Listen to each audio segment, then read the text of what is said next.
Barchaga assalomu alaykum do'stlar. Ekrandagi mana bu iflos bolani ko'rgan, bilgan, taniganlar bo'lsa iltimos aloqaga chiqinglar.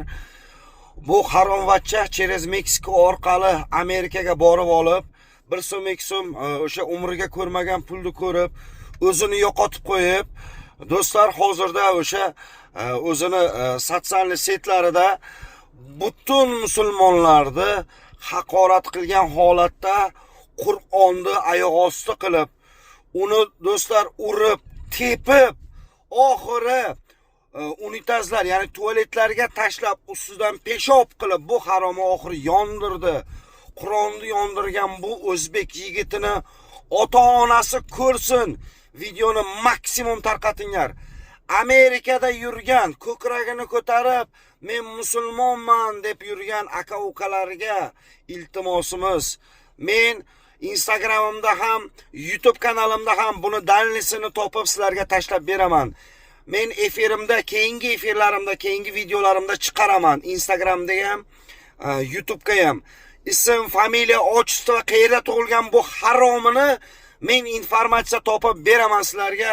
Faqat iltimos sizlardan butun Amerikada yurgan musulmon aka-ukalarimiz, o'zbekmisiz, tojikmisiz, qozoqmisiz, turkmanmisiz, qirg'izmisiz, aka-ukalar barchalaringga iltimos, buni ustidan jinoiy ish ochirib, deportatsiya qildiringlar.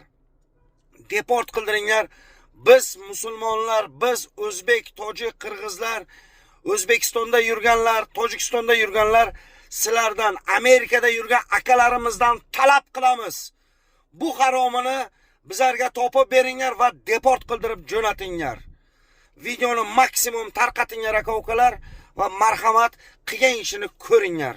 Unayni sikayni pidarasini bolasi kitob bilan musulmonlarni musur kitobi manna qo'y pidaras, manna qo'y. Bu itdan bo'lganda bilishimiz kerak. Ota-onasini bilishimiz kerak kimligini. Meksikadan o'tib Amerikaga borib, bu haromni Qur'onni oyoq osti qilib, qo'pol qilib aytganda o'zini peshobi bilan unitazlarga tashlab, bu haromni butun musulmonlar ustidan kulmoqda. Videoni qo'ldan kelgancha podelitsiya qilib tarqatinglarki, buni ota-onasi ko'rsin. Bu haromini hamma joyga tarqataylik aka-ukalar.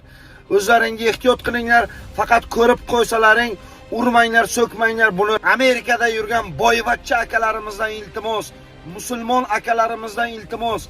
Buni ustidan jinoiy ish ochirib, O'zbekistonga deport qilinglar. Kitobni